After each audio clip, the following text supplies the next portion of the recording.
Good morning साथीहरू। आज म काँचो आमको नि अचार बनाउन जाइरहेको छु। यो यसरी काटेको छु हो। अनि यसमा मसला मैले सबै फ्राई गरेको छु, रोस्ट गरेको छु हो। यसमा जिरा, धनियाँ, अन्त फेरि के अरे गरम मसला, सुक्खा खुर्सानी हो, अन्त मिठा सोप सबै दिएर मैले यो मिक्स गरेको छु। यसलाई रोस्ट गरेको छु। अब यसलाई म पिन्छु। अब यसमा चाहिँ नुन हाल्छु, हल्का नुन हालेँ,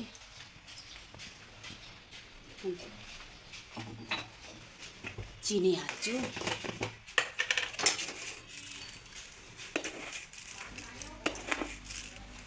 अब यसलाई म नि मोलमाल गरेर नि मोलेर एकछिन भिजाइ राख्छु, रेस्ट गरेर राख्छु।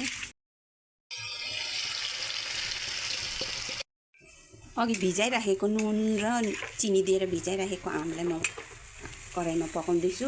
अनि मैले यो सबै ग्रेट गरेको छु मसला हो। अन्त भिनेगर पनि हाल्छु। भिनेगर हाल्यो भने चाहिँ धेरै दिन लास्टिङ गर्छ, धेरै दिनसम्म यो अचार खान सक्छ। हेर्दै गर्नुहोस्, हाल्दैछु।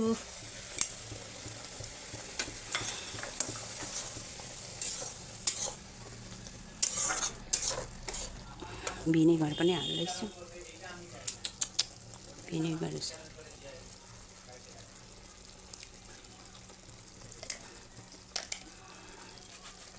यो पाकिसक्यो हो। अब म राखेर देखाउँछु, सर्भ गरेर देखाउँछु ल।